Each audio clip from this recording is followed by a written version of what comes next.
I never thought I'd say this, but I caught my son doing something halfway through, and in that moment, I thought my world was collapsing. Maybe that sounds dramatic, but when you're a mother, and your instincts flare up, it's impossible to ignore. It started subtly, changes so small they were easy to miss if I hadn't been paying attention. Ethan, my 17-year-old son, had always been responsible. Quiet, sure. Private, yes. But never secretive. Never like this. It began about a month ago.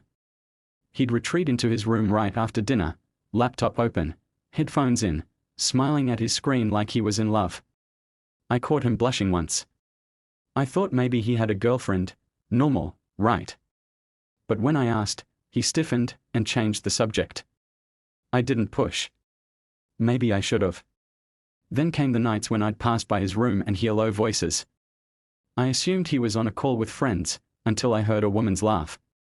Light. Familiar, that laugh haunted me, because I'd heard it before, often. Lana. She was the kind of woman people noticed. 10 years younger than me, confident, magnetic. She and I became friends when she moved to the neighborhood, and over time, she'd become a regular fixture in our home. My husband, James, said she was just easy to talk to. Ethan liked her, too. Maybe too much. Lana would stay for dinner, lean across the table, hand on James's arm or tousling Ethan's hair. She had no boundaries, and I told myself she was just warm and friendly. I told myself a lot of things. One evening, I walked past the kitchen and saw her and James laughing over a wine glass. The kind of laugh couples share when they think no one's watching. It sat in my stomach like a stone. But again, I let it go. Later that night, I found Ethan in the living room, face lit by his laptop. I caught a glimpse of a paused video screen, Lana. Smiling. Wearing something I wouldn't wear outside of a bedroom. He slammed the laptop shut when he saw me, then muttered something about a school project. I didn't believe him. My hands shook. The next day, I tried to act normal. I told myself I was imagining things. But I couldn't stop the thoughts. Why was Ethan talking to her alone? Why was she even talking to him outside of our home? Was this why he'd been acting so strangely? It felt like I was losing grip of my family and didn't know who to blame. I confided in my best friend Claire, and her reaction was calm, measured. Before you assume the worst, she said, maybe take a closer look. At James too. I brushed it off. Ethan was the one being secretive. James had always been distant, yes, but he worked long hours, provided for us, never gave me a reason to doubt him, until lately. Claire's words stuck with me though. I started to notice things I hadn't before. Lana would text James late at night, and he'd smile at his phone before flipping it over. The distance between us had grown, but I thought it was just time, stress, age. Now, I wasn't sure. It all came to a head one night when I came home early from a work event. I walked past Ethan's room and heard Lana's voice again. This time it wasn't a laugh. It was low, soft. I opened the door without knocking. Ethan jumped. On the screen was Lana, again, but she didn't seem surprised to see me.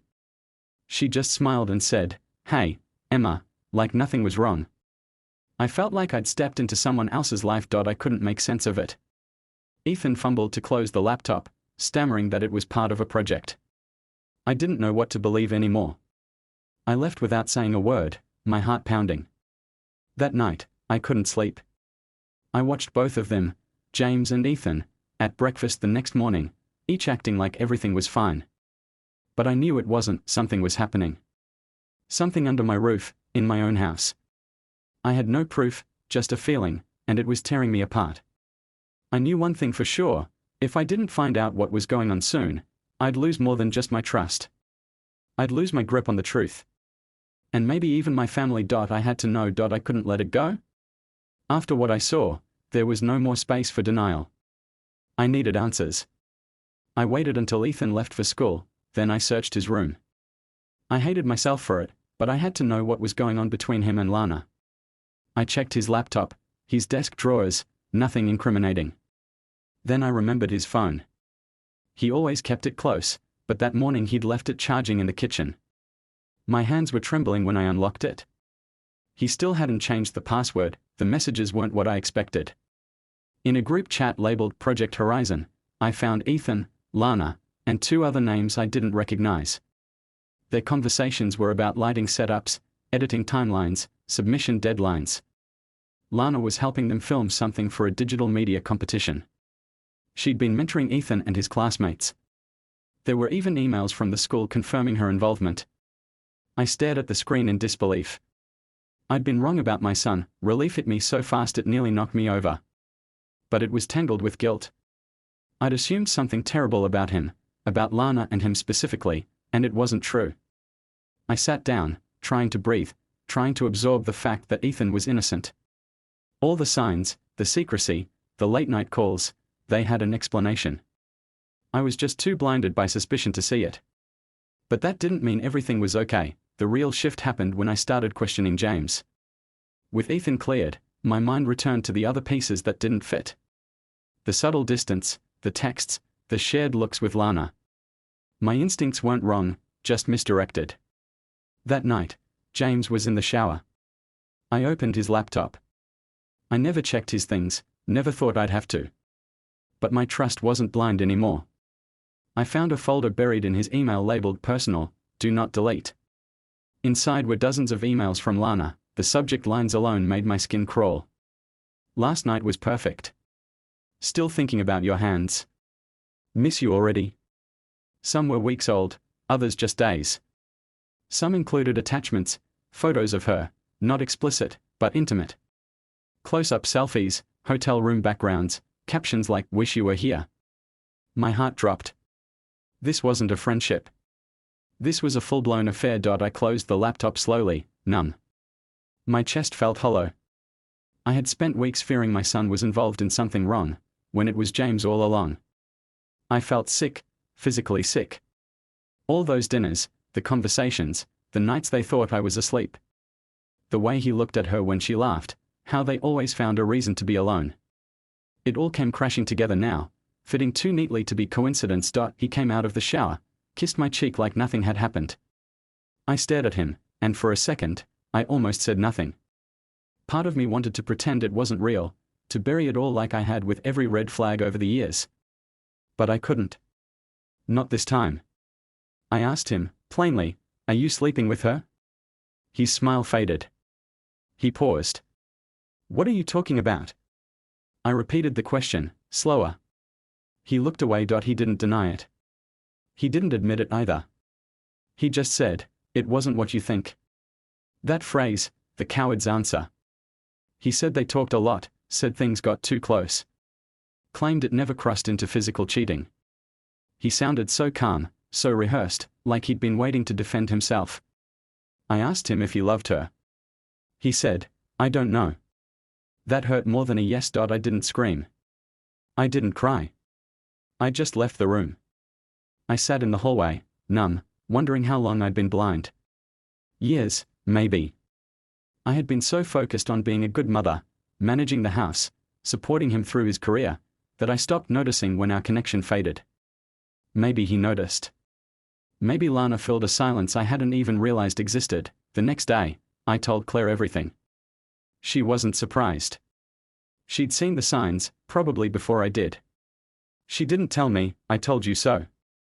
She just listened. "You have a choice now," she said. "You either let this break you, or you take your power back." I didn't know what that meant yet. But I knew I couldn't unsee what I'd found. I couldn't unknow it. That evening, I apologized to Ethan. I didn't tell him everything, just enough to make sure he knew I trusted him, and that I'd been wrong to doubt him. He looked confused, then relieved. "Is this about Lana?" he asked. I nodded. He said, "She's just helping with the video, Mom." That's it. And it was. But James? That was something else entirely. What broke me wasn't just the betrayal, it was how quiet it had been. No big blow-up. No lipstick on a collar. Just slow erosion. Secrets in plain sight. That kind of hurt doesn't scream, it whispers. And I finally heard it. James tried to pretend everything was normal, like the conversation had never happened. He came home on time, brought groceries, even asked if I wanted to go out for dinner. I declined. I couldn't play along. I knew the truth now, and once the curtain is pulled back, pretending becomes exhausting. He seemed relieved I wasn't yelling or demanding explanations. That told me everything. He thought silence meant forgiveness. I waited 2 days, then told him I wanted a separation. He blinked at me like he didn't understand the words. I repeated them, calmly. No yelling. Just the truth. You broke something I can't fix, I said. He accused me of overreacting. Claimed it was emotional confusion, not an affair. He said Lana meant nothing. I told him she meant enough to risk a marriage over. He didn't fight it. That hurt more than if he had. Ethan noticed the shift almost immediately. The quiet tension, the way James slept on the couch, the way I didn't correct it. One afternoon he asked me, "Are you and Dad okay?" I didn't want to lie. "No," I said. "But it's not because of you." I could see the worry in his eyes, so I gave him just enough. "Your father and I need time apart. We've both made mistakes, but I need to figure things out." He didn't ask for details, but he hugged me longer than usual that night. That told me he understood more than I wanted him to. Days turned into weeks. James packed a suitcase but didn't go far. He stayed at a friend's. At first, he messaged me daily. Apologies, check-ins, updates about work, questions about Ethan. Then the messages became flowers at the door, dinner offers, voicemail confessions. I didn't respond. Not because I wanted revenge, but because I'd spent too long making room for someone who made no space for me.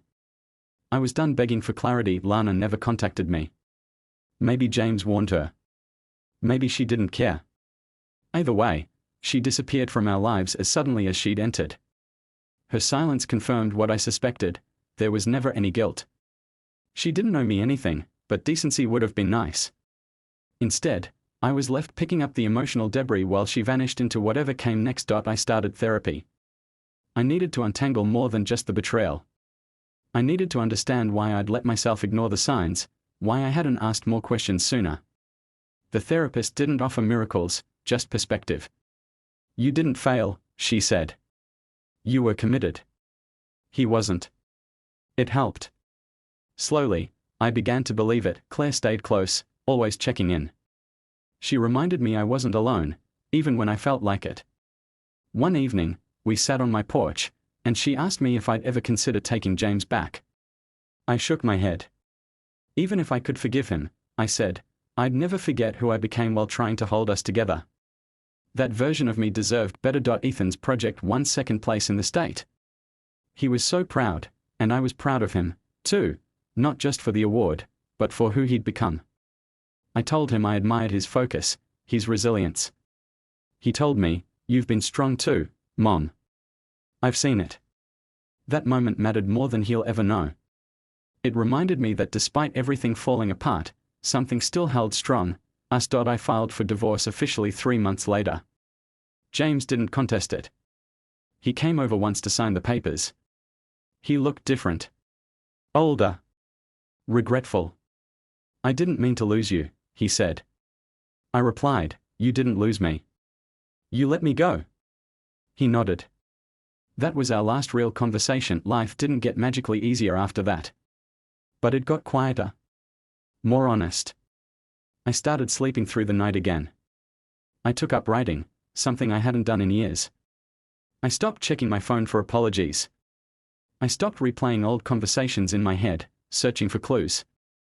I started breathing again. I realized that infidelity isn't always about the act. Sometimes it's the slow withdrawal, the misplaced affection, the decision to confide in someone else while leaving your partner in the dark. It's choosing distraction over connection. That's what broke us, not a kiss, not a night in a hotel. It was the moment he looked at someone else the way he used to look at me and didn't think I'd notice. People think betrayal is loud, dramatic. But it's not. It's quiet. It's the absence of questions. The disappearance of effort. The way someone stops saying goodnight. I had felt it for years, but I didn't want to believe it. Now I do. And I'm free. I caught my son doing something halfway through, and I let fear guide me. But in trying to protect him from something that wasn't real, I found something that was. I found the truth. And in the ruins of my marriage, I found myself again. I lost a husband. I gained clarity. And I'll never trade one for the other again.